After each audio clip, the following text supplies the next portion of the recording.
A young woman from the countryside walked 14 miles for a job interview.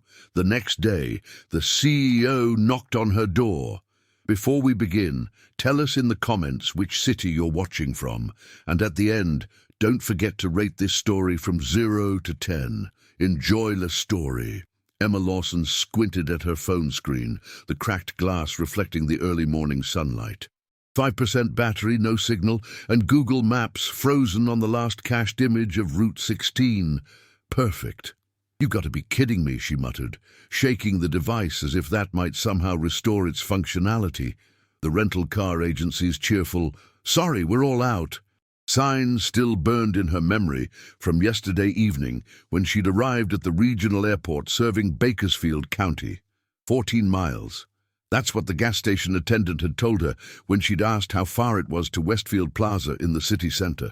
"About 15 miles, give or take," he'd said, barely looking up from his magazine. "Ain't no buses run that route on Sundays." Emma glanced down at her outfit, a navy blue blazer she'd ironed the night before in her motel room, a crisp white blouse, and her one pair of professional slacks. And, crucially, the only shoes she'd packed for this trip, sensible 2-inch heels that suddenly seemed very impractical for a long-distance trek. Her interview at Mitchell Media was at 11. Her watch read 7:15. She could make it if she started now. "Well, Grandpa always said, nothing worth having comes easy," she said to herself, squaring her shoulders and adjusting her small backpack containing her resume portfolio and a water bottle. The April morning was cool, but promised warmth later. Emma pulled her honey-blonde hair into a neat ponytail and started walking, her heels clicking on the asphalt of the rural highway that would eventually lead to downtown. Half an hour in, she was already regretting her decision. Cars occasionally zoomed past, spraying dust and making her cough. She'd contemplated hitchhiking, but remembered her mother's stern warnings about strange drivers and the stories of young women disappearing along highways. Besides, Emma prided herself on solving her own problems. By 8:30, she had switched from heels to the emergency flip-flops in her bag, carrying her good shoes to preserve them for the interview. The sun was climbing higher, and her carefully styled hair was coming undone in the breeze. "Marketing degree from University of Missouri," she recited to herself, practicing her interview points as she walked. "Experience managing social media for 3 local businesses. Proficient in Adobe Creative Suite. Strong work ethic." She laughed at that last part. If nothing else, today was certainly demonstrating her determination. At 9:45, the Westfield Plaza high-rise finally came into view. Emma ducked into a gas station bathroom, assessed the damage in the mirror, and did what she could. Her face was flushed, her blouse had sweat stains, and her slacks were dusty at the hems. She wet paper towels and dabbed at herself, reapplied deodorant and the minimal makeup she'd brought, and slipped back into her heels, wincing at the blisters forming on her feet. "You can do this," she told her reflection. "You walked over 14 miles for this opportunity. You're not leaving without giving it your best shot." At 10:55, Emma stepped off the elevator onto the 32nd floor, trying to mask her slight limp. The receptionist, a perfectly coiffed woman with immaculate red nails and not a hair out of place, looked up with a professional smile that faltered slightly as she took in Emma's appearance. "I'm here for the 11 o'clock interview," Emma said, summoning confidence from somewhere deep inside. "Emma Lawson for the Associate Marketing Manager position." "Yes, Ms. Lawson. Please have a seat. Mr. Rodriguez will be with you shortly." Emma sank gratefully into the plush waiting area chair, resisting the urge to kick off her painful heels. She took in the sleek, modern office with its glass walls and stunning views of the city. Mitchell Media was one of the fastest-growing digital marketing firms in the country, known for innovative campaigns and a corporate culture that valued fresh perspectives. Landing a job here straight out of college would be a dream come true, a real escape from the limited opportunities back home. "Ms. Lawson?" A tall man with a friendly smile approached. "I'm Carlos Rodriguez, HR Director. Please follow me." Emma rose, suppressing a wince, and followed him through the office.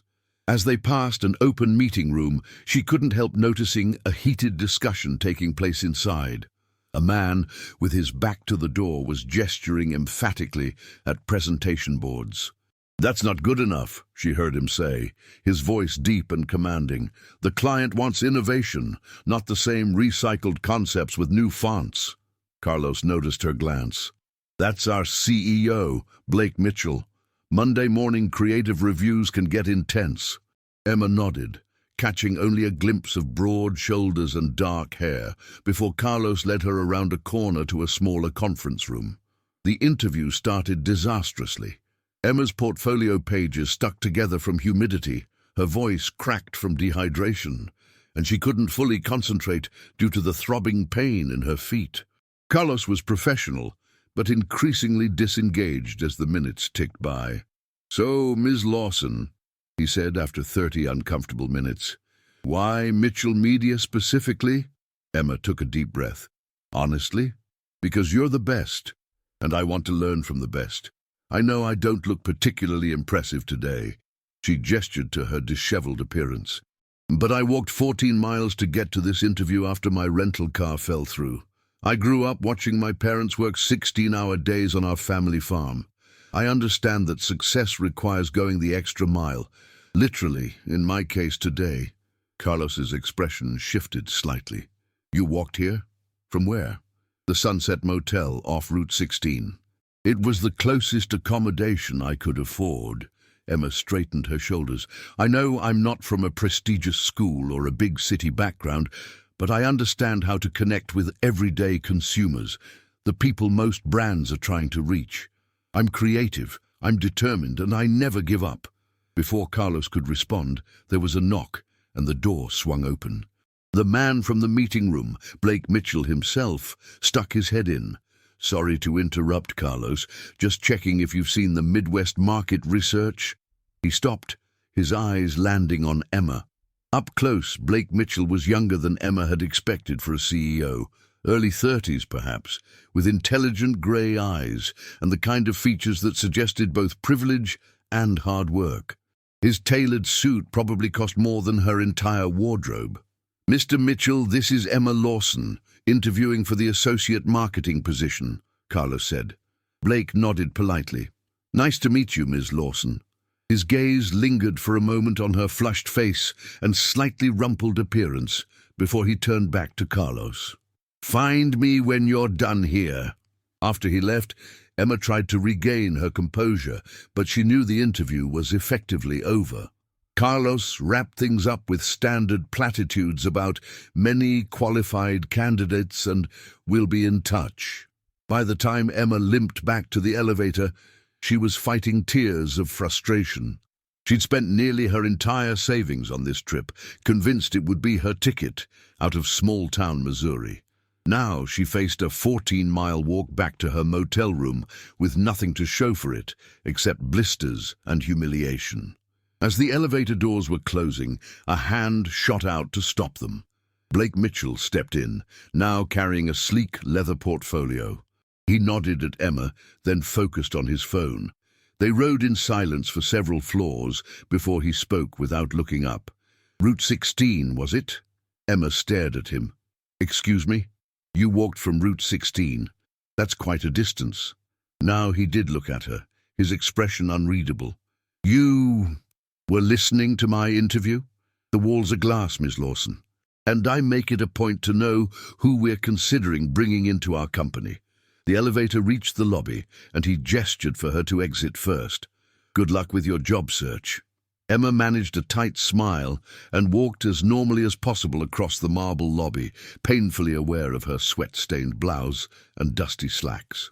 Outside, the midday sun beat down mercilessly. She slipped off her heels again, put on her flip-flops, and began the long walk back, tears finally spilling onto her cheeks.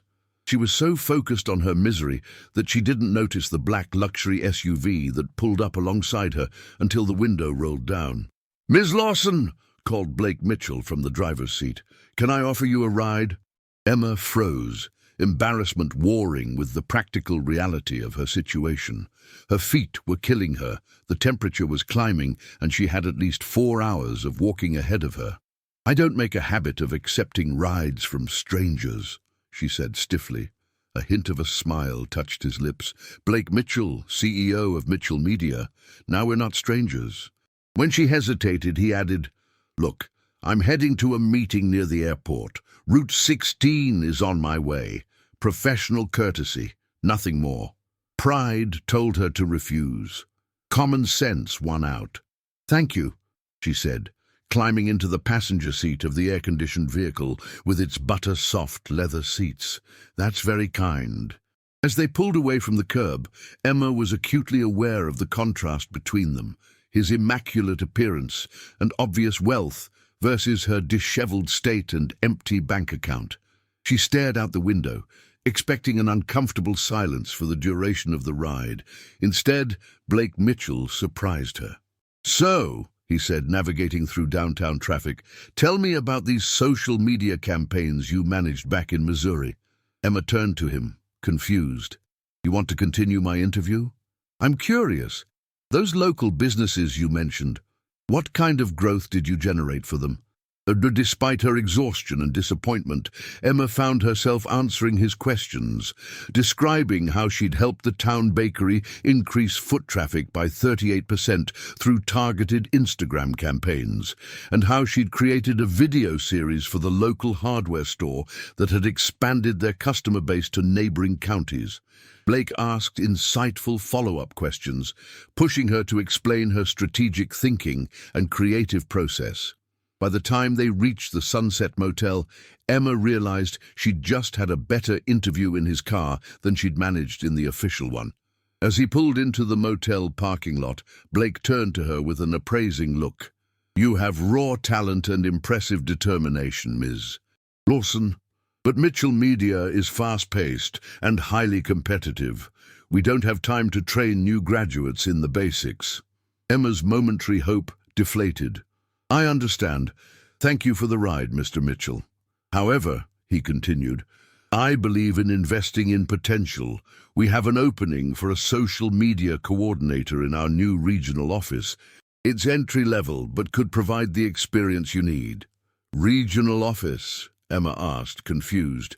Mitchell Media was known for its presence in major cities: New York, Chicago, Los Angeles. "We're expanding," he said simply. "The position would start in 2 weeks. Salary is modest, but includes relocation assistance and benefits." Emma stared at him, searching for the catch. "Why would you offer me a job after that disaster of an interview?" Blake's expression remained professional, but his eyes held a hint of something warmer. "Anyone who walks 14 miles in business attire for an interview has the kind of work ethic we value. The rest can be taught." He handed her a business card. "Think about it. Call my assistant tomorrow with your decision." Emma took the card, speechless. "Goodbye, Ms. Lawson," he said. "I hope to hear from you tomorrow." As she watched his expensive SUV pull away, Emma stood in the dusty parking lot of the Sunset Motel, the business card clutched in her hand, wondering if she'd imagined the entire encounter.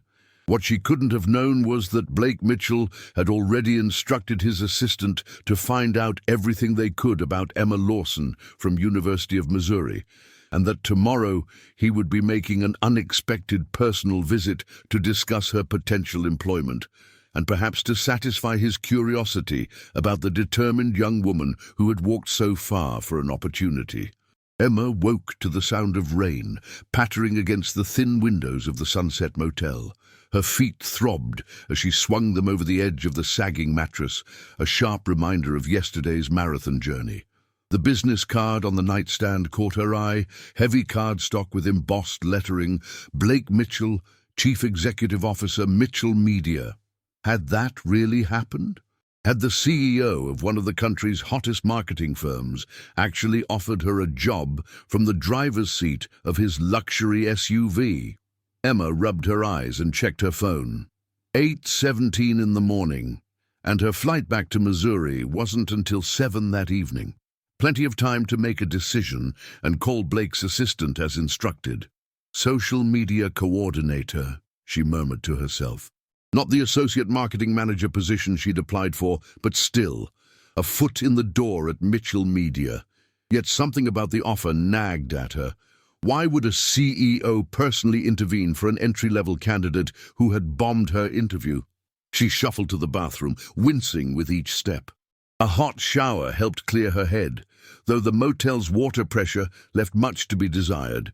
As she toweled off, Emma made a mental list of pros and cons. Pro, it was a real job in her field. Con, the salary would probably barely cover living expenses in a major city. Pro, benefits and relocation assistance. Con, something felt off about the whole situation. Emma dressed in her comfortable travel clothes, jeans, a soft green t-shirt, and her well-worn sneakers. She'd just finished braiding her damp hair when a knock at the door startled her. Housekeeping, probably. "I'll be checking out this afternoon," she called. "Miss Lawson, it's Blake Mitchell." Emma froze, staring at the door in disbelief. What was he doing here? "Just a moment," she called, frantically scanning the small room. Her few belongings were scattered about. Dirty clothes from yesterday's trek in a pile, her toothbrush on the sink, personal items visible in her open suitcase. She hastily shoved things out of sight and smoothed her hair before opening the door. Blake Mitchell stood under the motel's shabby awning, somehow managing to look both out of place and perfectly at ease. Unlike yesterday's formal business attire, he wore dark jeans and a light grey button-down with the sleeves rolled up, revealing strong forearms. His hair was slightly damp from the rain, and he held a cardboard tray with 2 coffee cups. "Mr. Mitchell," Emma said, unable to hide her surprise, "I was planning to call your assistant later today." He offered a half-smile that transformed his serious face. "I was in the area for an early meeting and thought I'd save you the call." He lifted the coffee tray slightly. "May I come in? I brought caffeine as a peace offering for the unexpected visit." Emma hesitated. The idea of Blake Mitchell seeing the inside of her budget motel room made her uncomfortable, but refusing seemed unprofessional. She stepped aside. "It's not exactly the Ritz," she said, taking the coffee he offered. "Thank you for this." Blake glanced around the room, but made no comment about its modest accommodations. Instead, he pulled a manila folder from his leather messenger bag and sat in the room's only chair, leaving Emma to perch on the edge of the bed. "I took the liberty of preparing some paperwork," he said. "All business now. The position would be in our new satellite office opening in Bridgeport. It's about an hour from here, small but growing city, much more affordable than our urban locations." Emma sipped her coffee, prepared exactly how she liked it with just a splash of milk and 1 sugar. How did he know that? "Bridgeport," she repeated, trying to place it. "I'm not familiar with it." "It's where I grew up, actually," Blake said, surprising her with this personal detail. "Population around 70,000. We're establishing a smaller creative hub there to service regional clients and test market strategies for Middle America. The team will be small, just 6 people to start." Emma's marketing brain kicked in. "That's actually brilliant. Most agencies focus on coastal markets and major cities, but there's a huge opportunity in understanding how campaigns resonate in smaller markets first." Blake nodded, looking pleased. "Exactly. The position would report directly to our regional creative director, Sophia Chen. She's one of our best, transferred from our Chicago office." He slid a paper across to Emma, a job description with a salary figure that made her eyes widen. It was nearly 20% more than she'd expected for an entry-level position. "This is generous," she said cautiously. "It's fair market value adjusted for cost of living in Bridgeport," Blake replied. "We prefer to retain talent rather than constantly replace it." Emma scanned the document. Her professional interest piqued. The role involved more responsibility than a typical coordinator position, creating content calendars, analyzing performance metrics, collaborating with the creative team on campaign development. It was almost perfectly aligned with her skills and interests. "It sounds ideal," she admitted, "almost too ideal, which makes me wonder." She looked up, meeting his grey eyes directly. Why me? You must have hundreds of qualified applicants with more experience. Blake leaned back in the chair, studying her with an intensity that made Emma feel both seen and scrutinized. Do you know what our company motto is, Miss Lawson? Bridging messages with meaning, Emma quoted without hesitation. You've done your research, he acknowledged with a nod. But internally, we have another saying. Find the ones who walk the extra mile. It's something my father used to say before he passed, and I took over the company. He believed you could teach skills, but you couldn't teach determination and authenticity. He set his coffee down and leaned forward. Yesterday you demonstrated both, not just by walking 14 miles to your interview, but by being honest about it. Most candidates would have made excuses or hidden their circumstances. Emma felt a flush creep up her neck. I didn't have much choice. I was pretty obviously a mess. You were human, Blake corrected, and that's refreshing in an industry that often values style over substance. A silence fell between them as Emma considered his words. There was sincerity in his explanation, but she still sensed there was more to it than he was saying. I appreciate the opportunity, she said carefully, but I have to ask, why are you handling this personally? Surely the CEO has more important things to do than recruit entry-level staff. Something flickered across his face. Amusement, perhaps, or approval of her directness. The Bridgeport office is a pet project of mine, he said after a moment.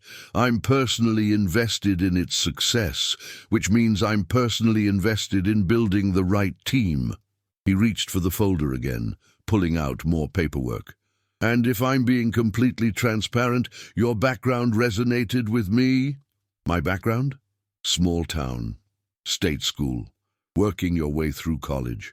I followed a similar path. He tapped the papers in front of him. Your references speak highly of your creativity and work ethic. Professor Winters called you refreshingly authentic in an industry plagued by artifice. Emma couldn't hide her surprise. You checked my references already. I had my team make some calls last night, Blake said, unapologetic. We moved quickly at Mitchell Media. The rain outside intensified, drumming against the roof. Emma took another sip of coffee, buying time to think. The opportunity was too good to pass up, but something about Blake's personal involvement still puzzled her.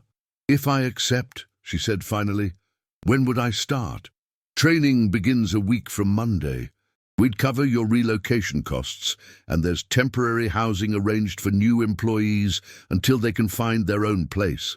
He slid another document toward her, a formal offer letter. You'd need to be in Bridgeport by next Friday. Emma skimmed the letter, her heart racing. This was happening so fast. A new job, a new city, a complete change of direction from what she'd planned. She'd expected to move back home after graduation, work for a local business for a year or two, save money, and then try again for a position in a major city. Ms. Lawson. Emma, Blake said, his voice softening slightly. I understand this is sudden. If you need more time— No, she interrupted, surprising herself with her certainty. I don't need more time, I accept. A genuine smile broke across Blake's face, transforming his features.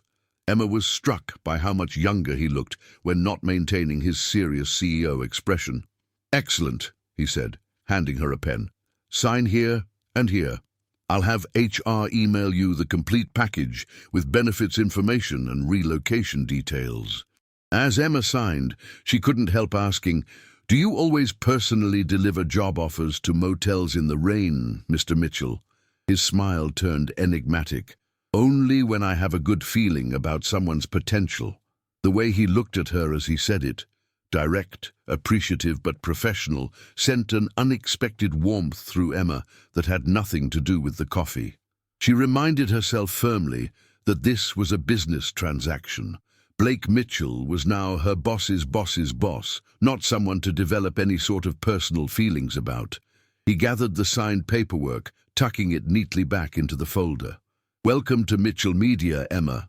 I think you'll find Bridgeport has a certain small-town charm that might remind you of home, but with more opportunities. As he stood to leave, Emma suddenly remembered her manners. "Thank you for taking a chance on me. I won't let you down." "I'm counting on that," he said, his expression turning serious again. "This new office is important to me for reasons beyond business. I'd appreciate if you'd keep that between us." Before she could ask what he meant, his phone buzzed. He checked it and frowned. "I have to take this. I'll see you in Bridgeport, Miss Lawson." And just like that, he was gone, leaving Emma standing in the doorway of her motel room, signed contract in hand, wondering what exactly she'd just gotten herself into. The rain had stopped by the time Emma boarded her flight that evening. As the plane lifted off, carrying her back to Missouri to pack up her life, she gazed out at the darkening landscape below. Somewhere out there was Bridgeport, and a new job, and Blake Mitchell with his intense grey eyes and enigmatic smile. She had the strange feeling that walking 14 miles for that interview might end up being the easiest part of this journey. 1 week later, Emma stepped off the bus in downtown Bridgeport, a single suitcase and backpack containing everything she'd decided to bring for her fresh start. She'd shipped 2 boxes of books and winter clothes ahead to the temporary corporate housing address she'd been given. The town was prettier than she'd expected, a revitalized main street with restored historical buildings, trendy cafes interspersed with traditional diners, and hanging flower baskets brightening the lampposts. It had the familiar feel of a small Midwestern community, but with signs of growth and renovation everywhere. Following the directions on her phone, Emma wheeled her suitcase 4 blocks to a recently converted warehouse building with "The Lofts at Miller Street" emblazoned on a stylish sign. Inside, she found a modern lobby with exposed brick and industrial lighting. "Emma Lawson?" the concierge said when she introduced herself. "Yes, we have you all set up. Mitchell Media arranged everything." He handed her a key card. "Apartment 312. The elevator is to your right. There's a welcome packet waiting for you upstairs." The apartment was small but stylish, a studio with high ceilings, large windows, and new furniture. On the counter sat a gift basket with a Mitchell Media mug, locally roasted coffee, artisan chocolates, and a handwritten note. "Welcome to Bridgeport. The office is 3 blocks east. Staff orientation begins Monday at 9. Looking forward to having you on the team. Sophia Chen, Regional Creative Director." Emma explored her new space, appreciating the thoughtful touches. Fresh flowers on the small dining table, basic groceries in the refrigerator, local guidebooks on the nightstand. Mitchell Media clearly believed in making a good impression. She unpacked quickly, then decided to explore her new neighborhood. The May evening was warm, and the streets were alive with people enjoying the weather. Emma found a small park where a local band was playing. Food trucks lined the perimeter, and families spread blankets on the grass. She bought a taco from a truck and found a spot on a bench, observing her new community. Children chased each other while parents chatted. Couples strolled hand in hand, and groups of friends laughed together over shared meals. It reminded her of home, but with a vibrancy her small town had lacked. "First time at our Friday night market?" Emma turned to find a friendly-looking woman about her age with curly black hair and bright red glasses gesturing to the empty space on the bench. "Is it that obvious?" Emma asked with a smile, moving her bag to make room. "New faces stand out in Bridgeport," the woman said, sitting down. "I'm Zoe Barnes, by the way, local photographer and unofficial welcoming committee. Emma Lawson just moved here today, actually. Let me guess. Mitchell Media?" Emma blinked in surprise. "How did you know?" Zoe laughed. "They're the only company bringing in a stream of new people lately. That, and you're staying at the Miller Street Lofts. Dead giveaway." She pulled apart her empanada. "What department?" "Social media for the new regional office. You seem to know a lot about them."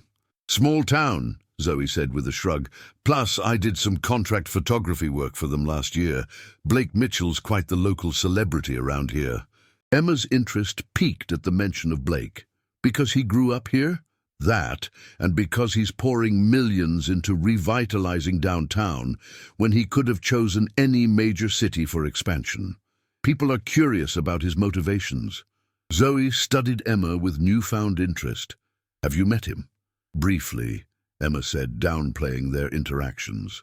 Something told her that broadcasting her unusual recruitment might start office gossip before she even began. During the interview process, Zoe nodded. Well, as the newest Mitchell media recruit, you should know there's an unofficial happy hour at Foundry Brewing every Thursday.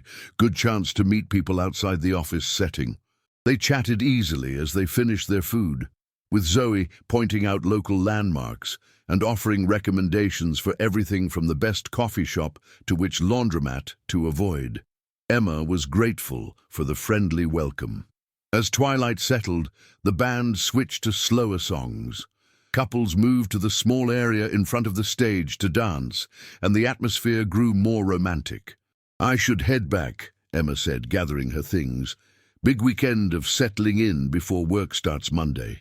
Want to exchange numbers? Zoe offered. I can show you around properly sometime. It's nice to have friends outside of work. Emma agreed happily, already feeling less alone in her new city. As they said goodbye, Zoe called after her. Oh, and Emma, word of advice. The Mitchell media rumor mill is intense. Watch what you share those first few weeks.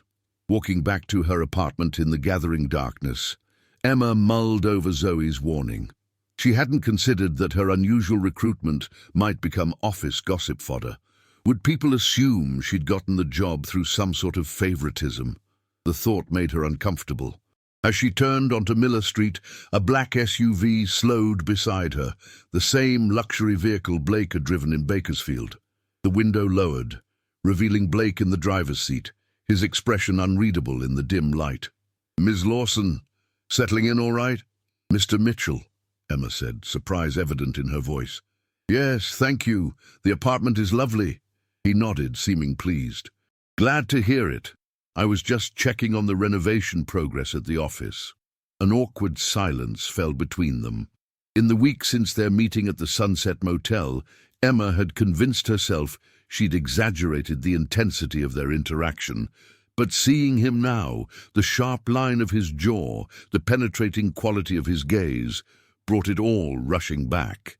I'm looking forward to Monday, she said finally, to break the tension. Sophia will take good care of you, he replied. Then, after a slight hesitation, actually, I'm hosting a small dinner at my house tomorrow night. Nothing formal, just a few key team members from the new office. You should join us, 7 o'clock. He handed her a business card with an address handwritten on the back.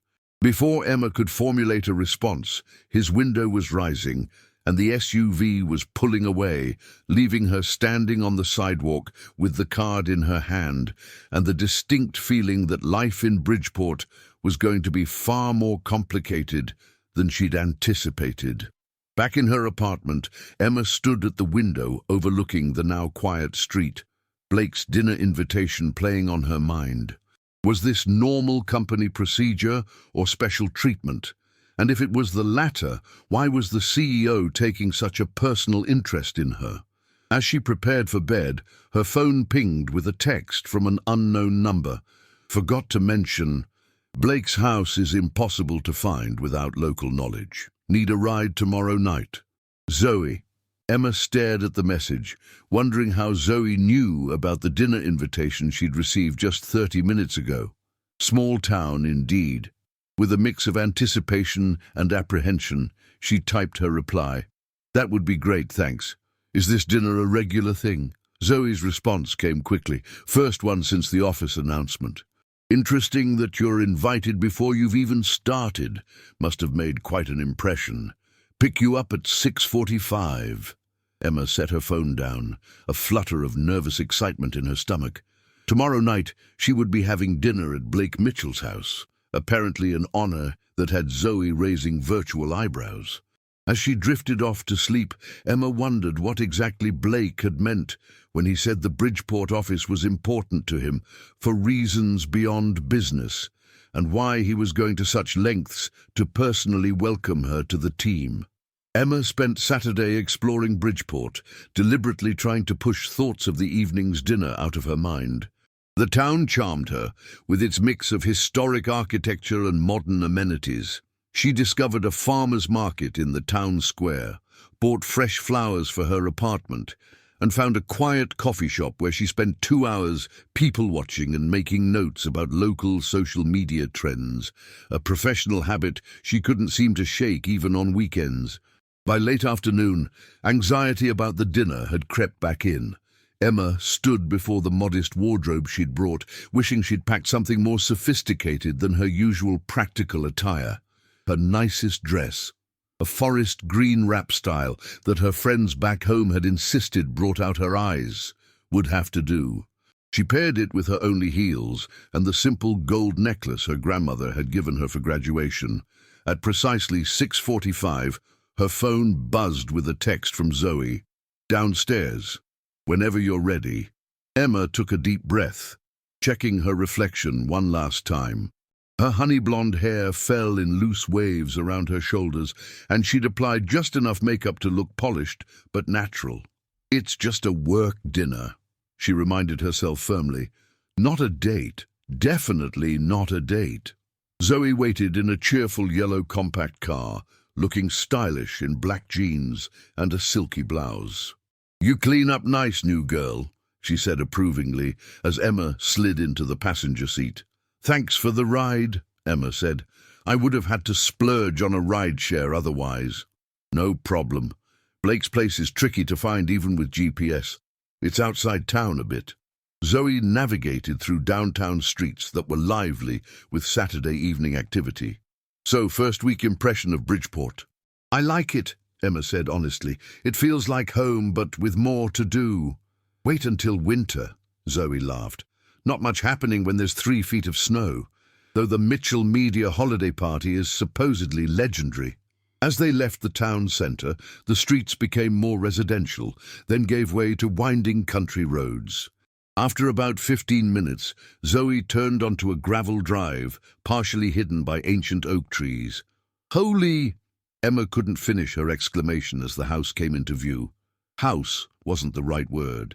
The structure before them was a stunning modern interpretation of a farmhouse, all clean lines and enormous windows, with stone and wood exterior that somehow managed to look both imposing and welcoming.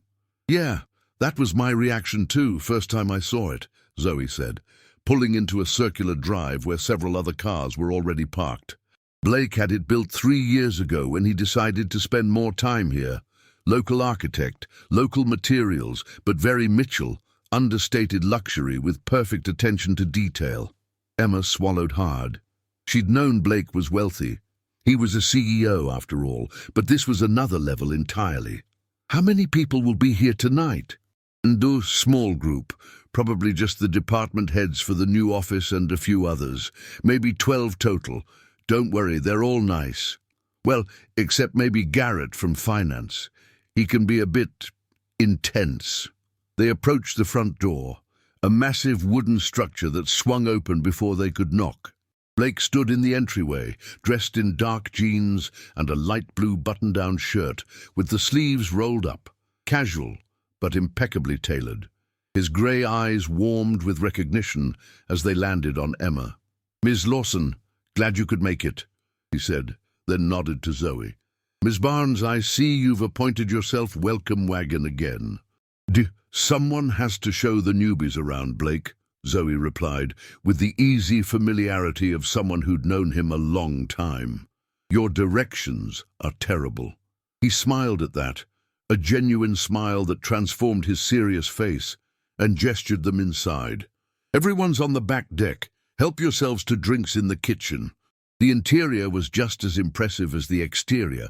Soaring ceilings, modern furnishings, mixed with rustic elements and stunning artwork that Emma suspected might be original pieces by significant artists. She followed Zoe through the open-concept main floor to a gourmet kitchen where a bartender was mixing cocktails. "What can I get you, ladies?" he asked. "Gin and tonic for me," Zoe said. "Emma?" "The same, please," Emma replied, not wanting to fuss with decisions when her nerves were already on edge. Drinks in hand, they moved through glass doors onto an expansive deck, overlooking rolling countryside. The sun was beginning to set, casting everything in a golden glow. About 10 people stood in small conversational groups, most holding drinks and appetizer plates. A striking woman with a sleek black bob detached herself from one group and approached them. "You must be Emma," she said, extending her hand. "I'm Sophia Chen, Regional Creative Director. Welcome to the team." Emma recognized the name from her welcome note. "Thank you for the gift basket. It was very thoughtful." "Mom, Blake insists we make newcomers feel welcome," Sophia said, her sharp eyes assessing Emma with professional interest, especially when they've made such an impression on him. Before Emma could respond to this slightly loaded comment, Sophia was introducing her around the deck. There was Garrett Nelson, the finance director, a trim man with calculating eyes and a too-firm handshake. Marcus Washington, head of client services, who greeted her with genuine warmth. Aisha Patel, their IT specialist, and several others whose names and titles blurred together as Emma tried to keep track. Everyone was polite, but she felt the curious glances, heard the slight pause when she mentioned her position. She was clearly the most junior person present, and the unspoken question hung in the air. Why was she here? "Don't worry, they're always like this with new people," murmured a friendly voice at her elbow. Emma turned to find a tall man with kind eyes and salt and pepper hair. "James Mitchell, Blake's uncle and nominal advisor, though he rarely takes my advice." "Mitchell, as in Mitchell Media?" Emma asked, shaking his offered hand. James nodded. "Family business, originally. Blake's father, my brother, started it as a small advertising agency 30 years ago. Blake took it digital and expanded after Richard passed." "I'm sorry for your loss," Emma said automatically. 10 years ago now," James replied, his expression softening. "Blake was just 23 when he took over. Many thought he was too young, but he proved them wrong." He studied her with interest. "So you're the famous Walker." Emma nearly choked on her drink. "I'm sorry," James chuckled. "Blake mentioned you walked quite a distance for your interview, made quite an impression. He appreciates determination." 14 miles, called Blake, joining their conversation. In business attire, no less. Emma felt heat rising to her cheeks. "My rental car fell through. It wasn't exactly a heroic choice, more like my only option. Sometimes the most impressive decisions are the ones we make when we have no other choice," James said. "Shows character." Blake placed a hand briefly on his uncle's shoulder. "Dinner's ready, if you'd all like to move inside." The dining room featured a massive farm table that could easily seat 20, though tonight it was set for 12. Blake directed everyone to their places, and Emma found herself seated halfway down the table between James and Marcus, with Blake at the head of the table and Sophia to his right.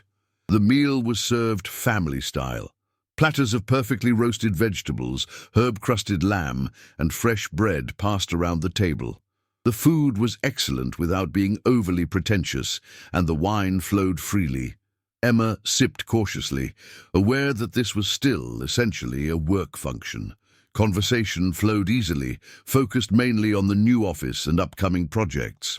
Emma mostly listened, absorbing information about her new workplace and colleagues. She learned that the Bridgeport office would focus on clients in the agriculture, manufacturing, and healthcare sectors, industries central to the region. "The real challenge," Sophia was saying, "is translating urban marketing trends for Middle America without being condescending. Too many agencies treat the heartland as an afterthought. That's where fresh perspectives will be valuable," Blake said, his eyes finding Emma's down the table. "People who understand both worlds." "Speaking of fresh perspectives," Garrett interjected, his tone slightly challenging, "how did a recent graduate from Missouri end up on our radar, Blake? Not our usual recruitment pool." A brief silence fell over the table. Emma felt all eyes turned toward her, then Blake.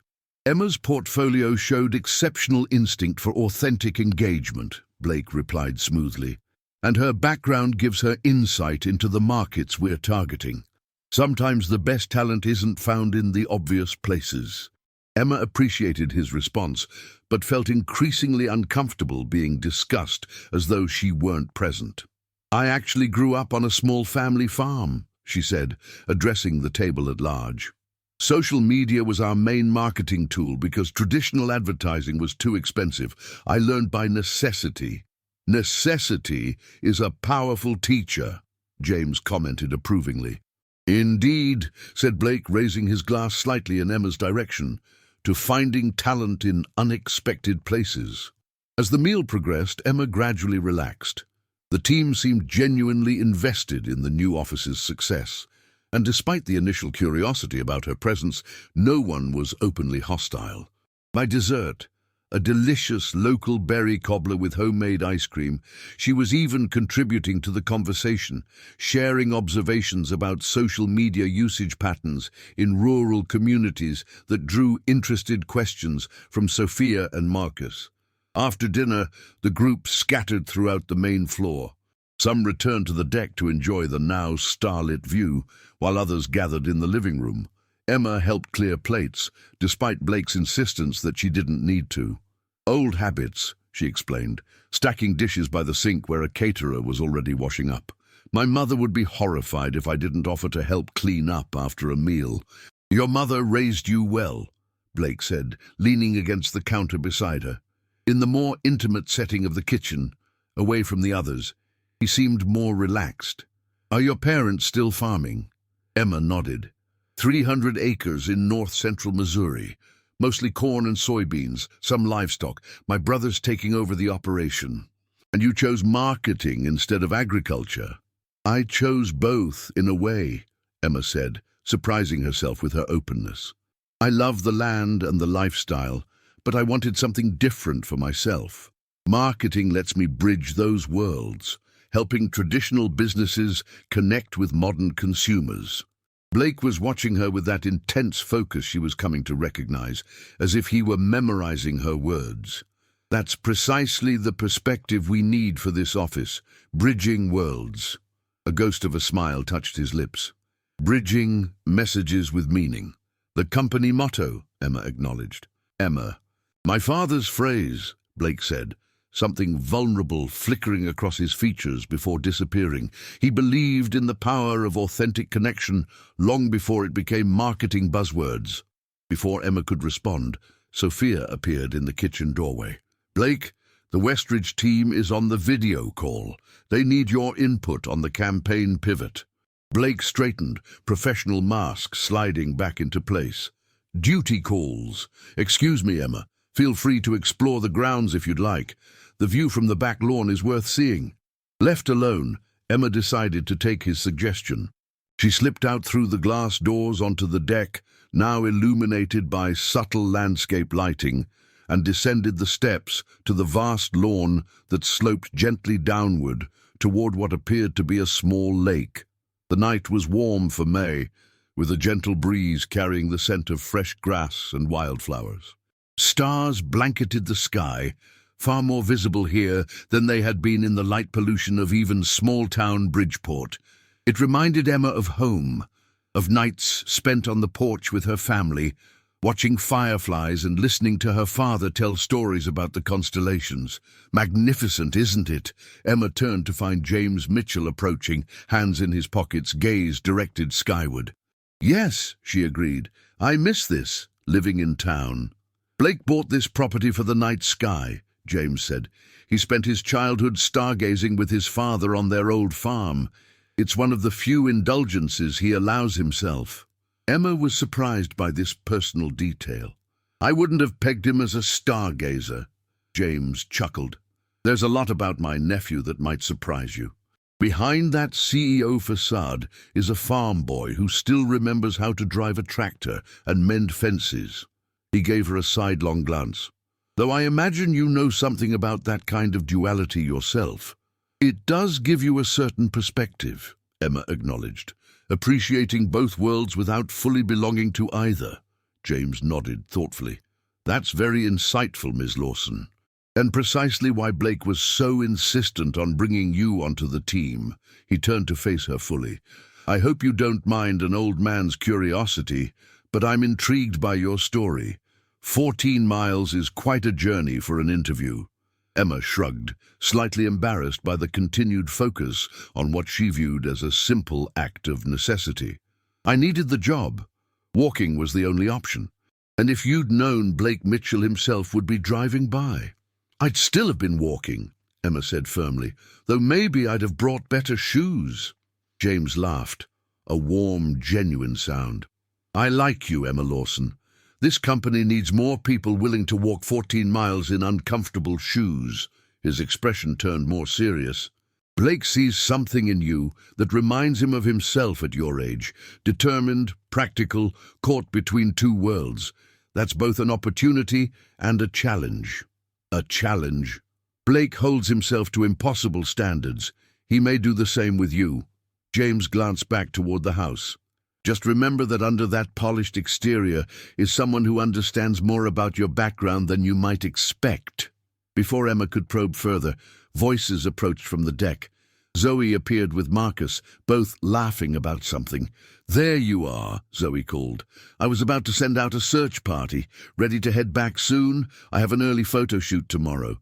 Emma nodded, grateful for the excuse to leave before things got any more complicated. Yes, thank you for the ride.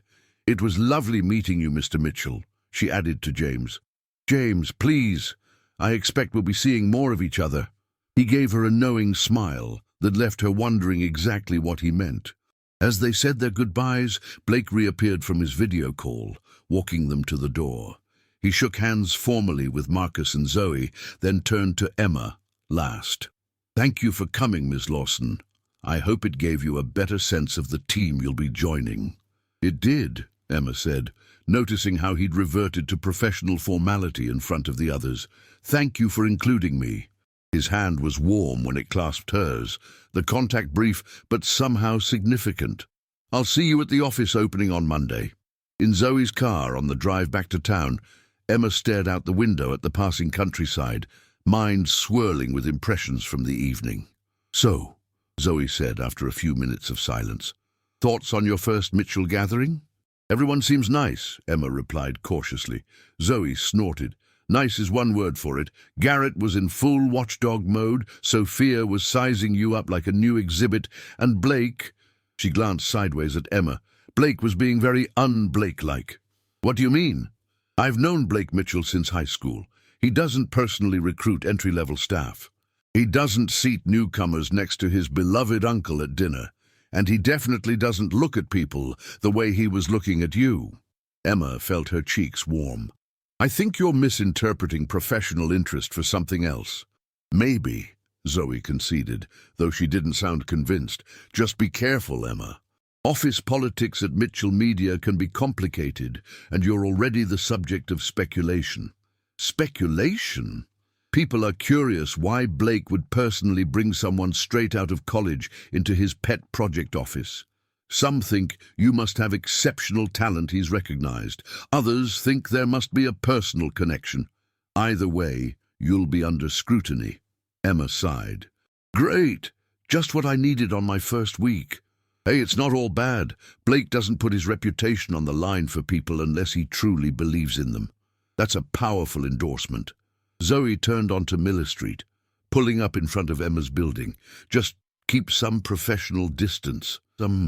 Blake Mitchell is charming, intelligent, and genuinely decent underneath all that CEO intensity, but he's still your boss, several times over. I'm not interested in my boss, Emma said firmly, hoping her face didn't betray the flutter she'd felt when Blake's hand touched hers. I'm here to work and build my career. Zoe nodded approvingly. Good. Keep that attitude and you'll do fine. And she put the car in park. Want to grab coffee tomorrow? I can show you the best jogging trails before the work week starts. I'd like that, Emma said, genuinely appreciative of Zoe's friendship. Thanks for everything tonight.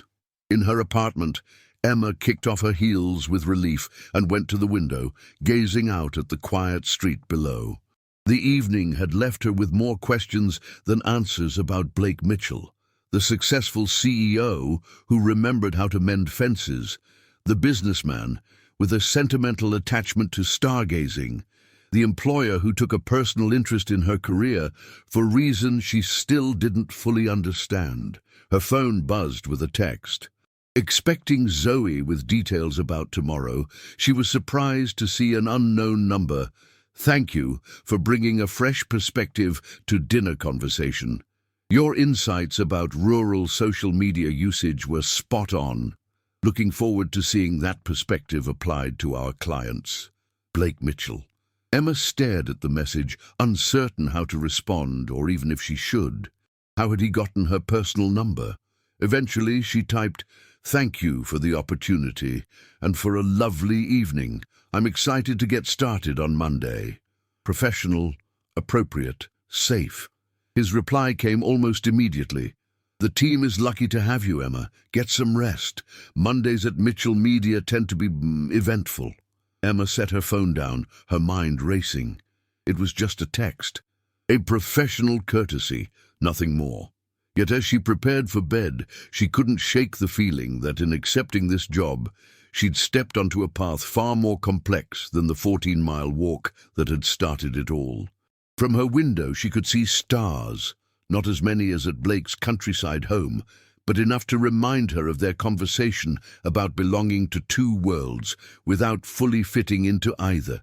Perhaps that was why Blake had chosen her for this position. Perhaps he truly did see something of himself in her. Or perhaps, as James had hinted, that was both an opportunity and a challenge she wasn't fully prepared for. Monday would tell. Monday morning arrived with a nervous flutter in Emma's stomach. She dressed carefully in black slacks and a deep blue blouse. Professional but not trying too hard. The Mitchell Media office was only 3 blocks from her apartment, giving her time for coffee at home before walking over. The office occupied the entire second floor of a beautifully renovated brick building on Main Street. Emma arrived at 8:45 to find several people already gathered outside. She recognized Marcus and Sophia from the dinner party, along with 4 unfamiliar faces who must be other team members. "Emma," Marcus called warmly. "Right on time. Blake's doing the official ribbon cutting at 9. As if summoned by his name, a black SUV pulled up, and Blake emerged looking every inch the CEO in a tailored charcoal suit. A photographer, Zoe, Emma realized with surprise, trailed him, capturing shots for what was clearly a publicity moment. "Good morning, everyone," Blake said, addressing the small crowd. "Welcome to the official opening of Mitchell Media's Bridgeport office." His eyes swept the group, pausing briefly on Emma with a slight nod of recognition. "This location represents our commitment to understanding markets beyond major cities, bringing authentic messaging to communities like the one that shaped our company's founding values." The ribbon cutting was brief but earnest, with a small gathering of local business owners and town officials joining them. Blake handled it all with practiced ease, though Emma noticed that his smiles didn't quite reach his eyes, except when speaking about the company's mission. Inside, the office was stunning. Open concept with abundant natural light, sleek workstations balanced with comfortable collaborative spaces and subtle nods to local agriculture in the decor. Emma's desk was in a corner section designated for the social media team, which she'd be sharing with 2 other coordinators, Ryan and Lily. "You must be Emma," said a petite woman with a pixie haircut, extending her hand. "I'm Lily Chen, Senior Social Coordinator. Blake mentioned you have a farming background?" "Yes," Emma confirmed, shaking her hand. "Small family operation in Missouri." "Perfect. I grew up in Chicago and Ryan's from Boston. We need your rural perspective for the agribusiness clients." The morning passed in a blur of introductions, paperwork, and system setups. By lunchtime, Emma's head was swimming with new names and processes. Sophia had scheduled individual meetings with each team member, and Emma's was set for 2 o'clock. Just before lunch, Blake appeared in their section, stopping to chat with various employees. When he reached Emma's desk, she felt suddenly self-conscious about her modest workstation, which she'd only had time to personalize with a small plant and a photo of her family's farm. "Settling in all right, Ms. Lawson?" he asked, professional but with that underlying warmth she'd glimpsed at dinner. Yes, thank you. Everyone's been very welcoming. Excellent. Sophia will review your first assignments this afternoon. We're starting you on the Heartland Cooperative account. Their social presence needs a complete overhaul. He glanced at the farm photo. Is that your family's place? Emma nodded. 300 acres, mostly corn and soybeans. Good soil, Blake observed, surprising her with his knowledge. At her raised eyebrow, he added, I can tell from the crop density. My father would have approved. With that cryptic comment, he continued his rounds, leaving Emma puzzled once again by the glimpses of the man beneath the CEO facade. Lunch was a team affair at a nearby cafe. Conversation flowed easily as Emma learned more about her colleagues. Ryan was witty and fashion-conscious. Lily was organized and detail-oriented. The creative team consisted of 3 designers with complementary styles, and the client services group included Marcus and 2 account managers. They were a small but diverse team, and Emma immediately appreciated the collaborative atmosphere. Her meeting with Sophia was direct and efficient. Blake sees potential in you, Sophia said without preamble. That's both a blessing and a challenge. He'll expect more from you than from others at your level. I've gathered that, Emma replied, but I don't understand why.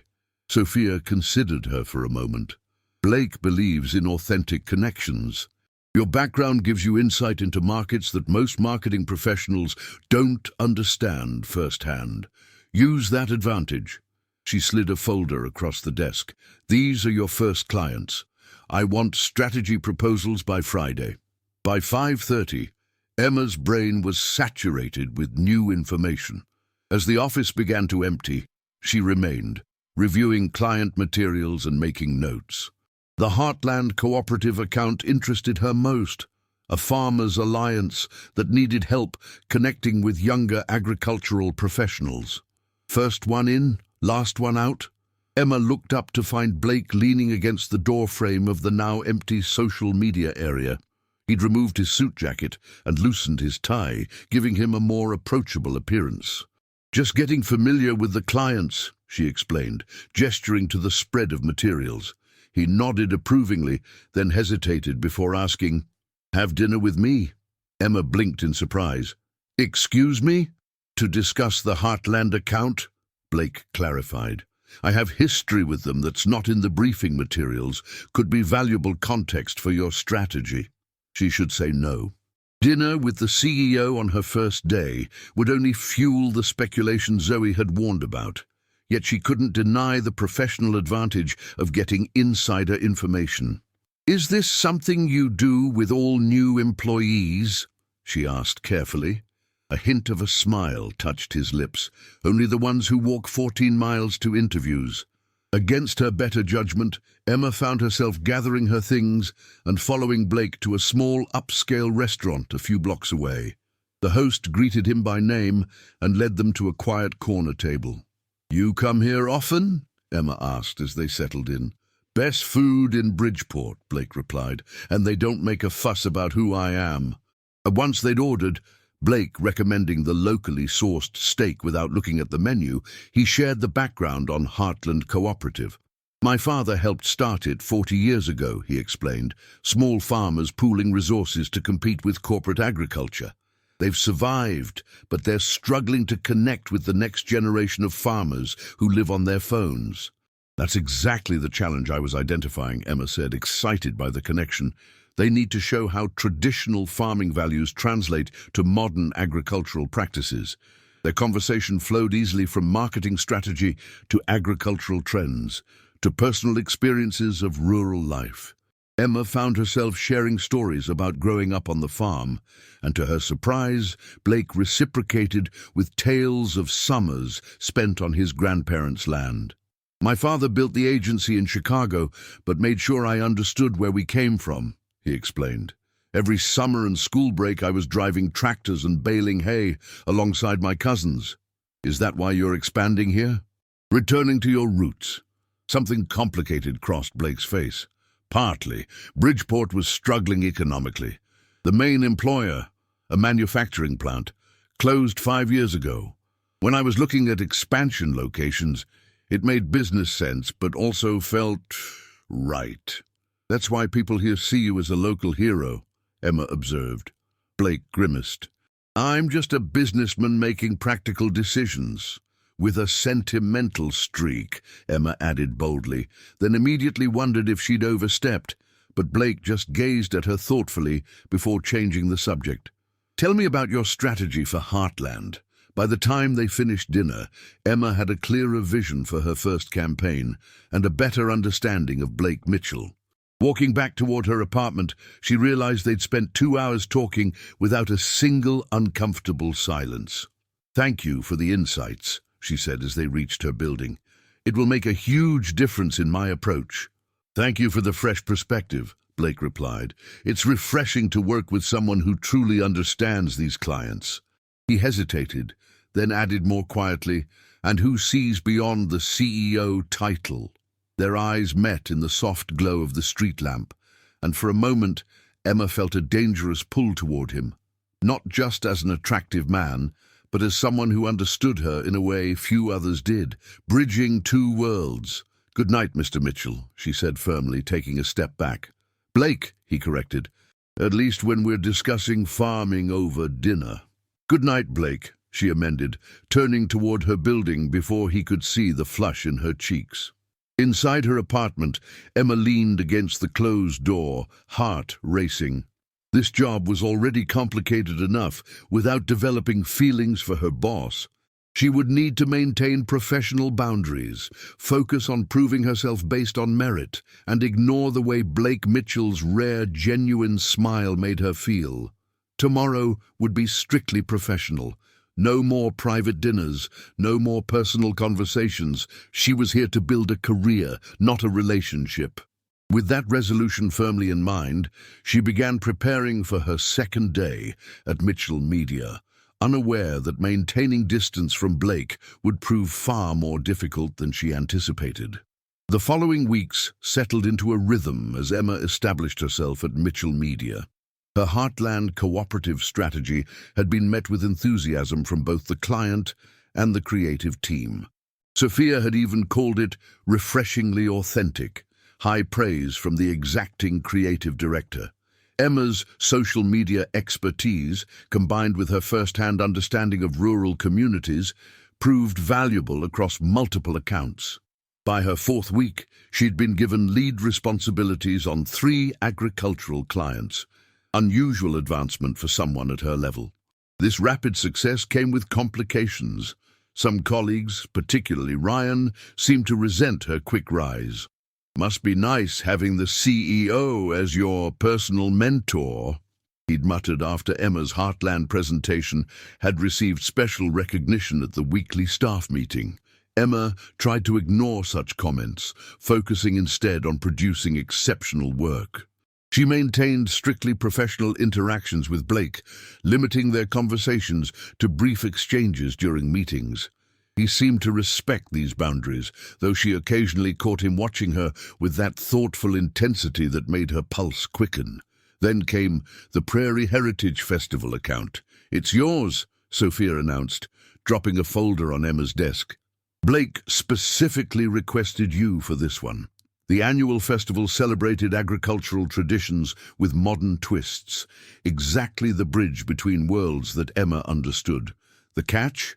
It required close collaboration with Blake, who served on the festival's board of directors. Their first planning session stretched late into the evening. Just the two of them remained in the conference room, surrounded by campaign ideas and half-eaten takeout containers. This concept really resonates, Blake said, pointing to Emma's sketch connecting historical farming practices with contemporary sustainable agriculture. It honors tradition while looking forward. That's the whole point of the festival, isn't it? Emma replied, ignoring the way his rolled-up sleeves revealed strong forearms. Showing how the past informs the future? Blake nodded, his eyes meeting hers. Exactly. Few people understand that balance the way you do. The air between them seemed to charge with something beyond professional admiration. Emma cleared her throat and began gathering papers. It's getting late. Emma, Blake said softly, stopping her movement.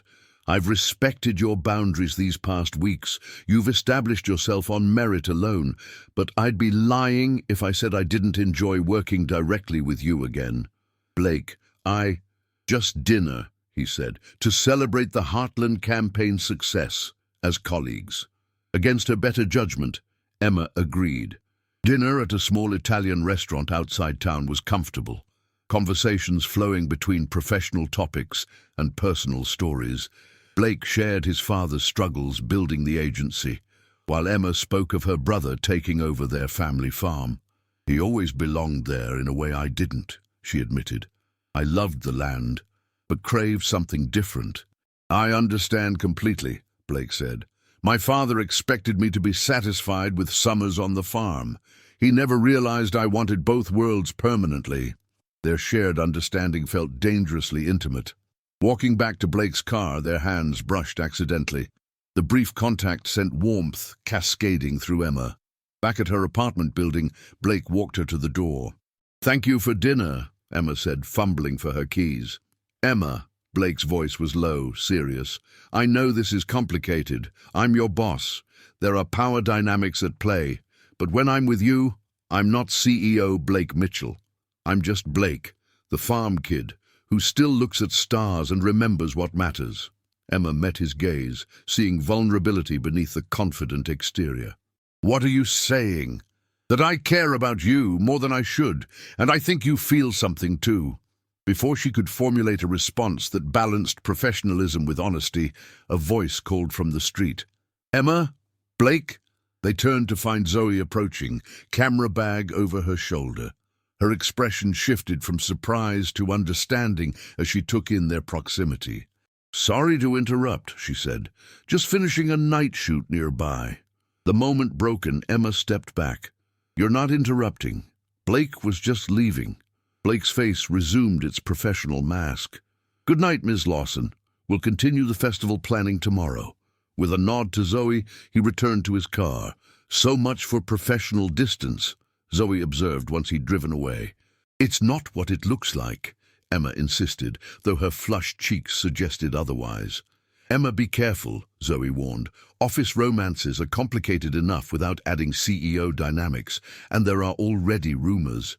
"There's nothing to rumor about," Emma interrupted. "We're colleagues working on a project." But later that night, alone in her apartment, Emma couldn't deny the truth to herself. She was falling for Blake Mitchell, the man who saw her potential, who understood her dual nature, who looked at her like she was remarkable. The man who was absolutely off-limits. The following day brought unwelcome complications. Emma arrived at work to find tension in the office. Sophia called her in immediately. "Is there something going on between you and Blake?" she asked bluntly. "Absolutely not," Emma replied, stomach knotting. "We've been working on the festival project." Sophia looked skeptical. "Ryan saw you having dinner together last night. He's filed a formal complaint alleging favoritism." Emma felt the blood drain from her face. "That's ridiculous." "It was a professional dinner. Perception matters, Emma. You've received prime assignments and rapid advancement. People notice patterns." "I've earned those opportunities through hard work," Emma insisted. "I believe you," Sophia said more gently. "But Blake's special attention creates difficulties for everyone, especially you." The rest of the day passed in a haze of humiliation. Emma could feel curious glances and whispered conversations following her. Blake was conspicuously absent, apparently called to an emergency meeting in Chicago. That evening, a text arrived from Blake. "We need to talk. Meet me at Riverside Park, 7 p.m. Emma knew she should decline, but couldn't bear leaving things unresolved. The park was quiet, with only a few joggers on the paths. Blake waited by the water, hands in his pockets, looking troubled. "I heard about Ryan's complaint," he said without preamble. "I'm sorry. This is exactly what I didn't want. Your reputation compromised because of me." "My reputation will survive," Emma said. "I'm more concerned about how this affects the Bridgeport office, your project." Blake's expression softened. "Always thinking of others. It's one of the things I admire about you." He took a deep breath. "Emma, I've tried to keep this professional, but I can't deny what I'm feeling. However, I won't let my personal feelings derail your career." "What are you saying?" Emma asked, heart pounding. "I've asked Sophia to take over as your direct supervisor for the festival project. I'll minimize our interactions to group settings. It's the right thing professionally, the responsible decision, the career-preserving choice. So why did it feel like loss?" "Is that what you want?" Emma asked quietly. Blake stepped closer, his eyes intent on hers. "What I want and what's right aren't always aligned. You have extraordinary potential, Emma. I won't be the reason it's questioned." Their eyes held, a world of unspoken feelings passing between them. Blake finally broke the connection, stepping back with visible effort. "Good night, Ms. Lawson." As Emma watched him walk away, she felt torn between relief that her professional reputation might recover and a profound ache for what couldn't be. She'd come to Bridgeport seeking career advancement, not complicated feelings for her boss. Yet as she headed home alone, Emma wondered if some connections were worth the complications they brought. Blake Mitchell understood her in ways few others ever had. Was maintaining professional distance worth sacrificing that rare understanding? With the festival only 3 weeks away and office rumors swirling, Emma faced her greatest challenge yet: protecting her career while being true to her heart. The path forward would require far more courage than her 14-mile walk had ever demanded. The Prairie Heritage Festival loomed just days away, and despite Blake's effort to maintain professional distance, their paths kept crossing. Every interaction crackled with unspoken tension.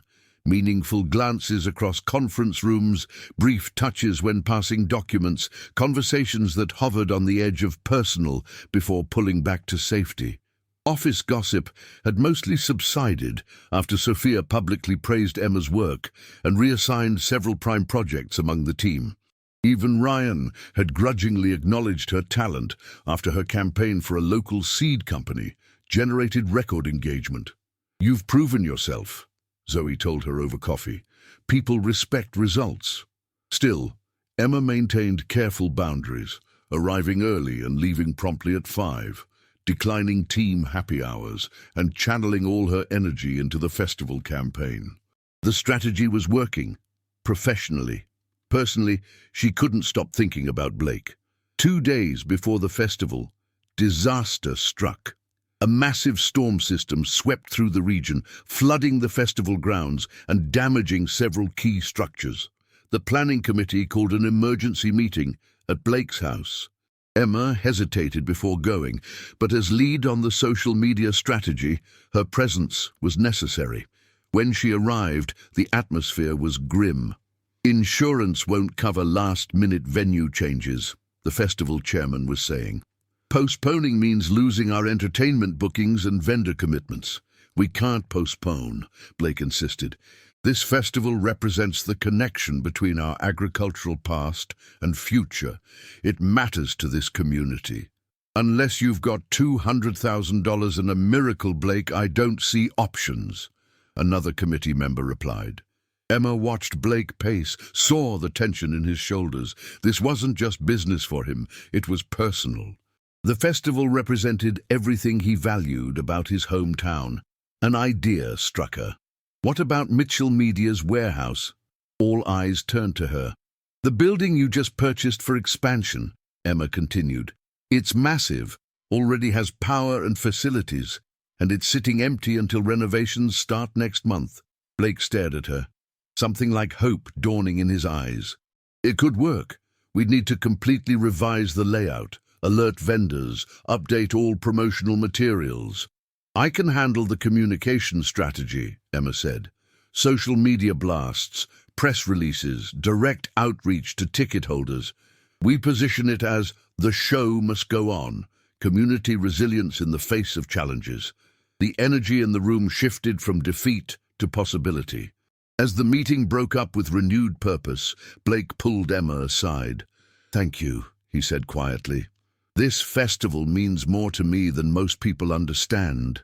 "I know," Emma replied. "It's your connection to your father's legacy, to the community he valued." Blake's expression softened. "You see me, Emma, the real me. Not many people do." For a breathless moment they stood close enough that Emma could feel the warmth radiating from him, could see the flecks of darker grey in his eyes. Then a committee member called Blake's name, breaking the spell. "I should go," Emma said. "Big day tomorrow." The following 48 hours passed in a blur of activity. Emma worked around the clock, coordinating messaging, responding to public questions, and documenting the transformation of the warehouse into a festival venue. The entire Mitchell Media team pitched in, alongside dozens of community volunteers. By festival morning, exhaustion had settled deep in Emma's bones, but satisfaction ran deeper. Against impossible odds, they'd pulled it off. The warehouse had been transformed with hay bales, farm equipment displays, strings of lights and vendor booths. It wasn't the traditional outdoor setting, but it captured the essential spirit of bridging past and present. "Not bad for Plan B," said Sophia, appearing beside Emma as they watched early attendees arriving. "Blake says the idea was yours." "Just a practical solution," Emma replied. "It saved the festival," Sophia said, "and demonstrated exactly why Blake believes in you so strongly." She gave Emma a knowing look. "Some connections transcend professional boundaries, you know." Before Emma could respond, Blake took the stage to officially open the festival. In jeans and a flannel shirt, rather than his usual corporate attire, he looked more like the farm boy he'd once been than the CEO he'd become. "Welcome to the Prairie Heritage Festival," he began. "A little different this year, but that's fitting for an event that celebrates adaptation and resilience. Farming has always been about working with what you have, finding creative solutions, and never giving up when obstacles arise." His eyes found Emma in the crowd as he continued. "Sometimes the most important journeys aren't easy. Sometimes they require walking 14 miles in uncomfortable shoes." A ripple of confused murmurs ran through the audience, but Blake smiled. "But the destinations that matter are always worth the journey." The festival proved a tremendous success. Attendance exceeded previous years, with social media buzzing about the uniquely intimate warehouse setting. Emma moved through the crowds, capturing content for the company's channels and assisting wherever needed. Late afternoon found her in a quiet corner, reviewing photos on her camera. Blake approached, 2 cups of apple cider in hand. "Taking a break?" he asked, offering her a cup. "Just catching my breath," she replied, accepting the warm drink. "It's been quite a day." "Quite a month," Blake corrected. "You've transformed this office, this campaign, this festival." He paused. "You've transformed me." Emma looked up at him, startled by the personal admission. "Blake, I've respected the professional boundaries," he continued. "I've tried to keep my feelings contained. But after watching you these past weeks, your creativity, your determination, your ability to see possibilities where others see obstacles, I can't pretend anymore." "I'm still your employee," Emma reminded him, though her heart raced. "The complications haven't changed." "Actually, they have." Blake handed her an envelope. "Open it."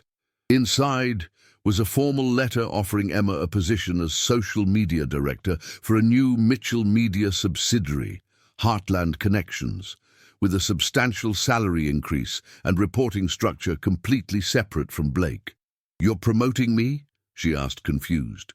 "Sophia and James are promoting you," Blake corrected, "based entirely on your performance. The new subsidiary will focus exclusively on rural and agricultural clients, with operations independent from main branches. You'd report directly to the board, not to me." "You're removing the power dynamic," Emma realized. "I'm removing the professional complication," Blake said softly, "because I can't ignore what's happening between us anymore." Around them, the festival continued. Farmers demonstrating heritage techniques alongside modern technology, families enjoying traditional foods, musicians playing on the makeshift stage, the perfect blend of past and present, tradition and innovation. "When I was 16, Blake said, my father told me something I never forgot. He said, son, the most important journeys aren't measured in miles, but in meaning." He took Emma's hand. "That day you walked 14 miles for an interview. You started a journey that led us both here. It meant something." Emma looked down at their joined hands, then back to his earnest face. "This feels too easy. Happy endings don't just fall into place like this." "This isn't an ending," Blake said. "It's a beginning. And trust me, building something real between us won't be easy. We'll face plenty of challenges, gossip, skepticism, work conflicts. But I'm willing to walk that path if you are."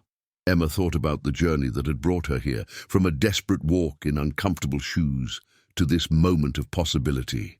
She'd come to Bridgeport seeking career advancement, but had found something equally valuable, someone who truly saw and understood her. "I accept the promotion," she said finally, "and I'm willing to see where this path leads us. Slowly."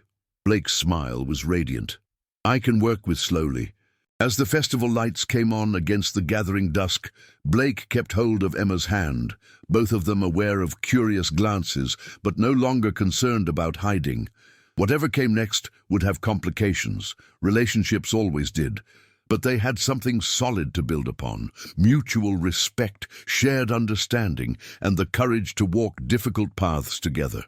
Later that evening, as they strolled through the festival grounds, Emma stopped by an agricultural heritage display featuring old work boots and tools. 14 miles, she mused. If you'd told me then where that walk would lead, would you still have taken those steps? Blake asked. Emma looked up at him, at the man who had seen her potential when she was disheveled and desperate, who had created opportunities for her to succeed on her own merits, who understood the duality that defined her. "Every single one," she said, rising on tiptoes to press a gentle kiss to his lips. "Some journeys are worth every step." As Blake drew her closer, deepening the kiss beneath the festival lights, Emma reflected that the distance between who she'd been and who she'd become couldn't be measured in kilometers. The most meaningful journeys, after all, were those that transformed your heart along the way. What did you think of the story? Share your opinion in the comments. Rate this story from 0 to 10. What was your score? Subscribe to the channel and turn on the notification bell to follow all our stories and have fun.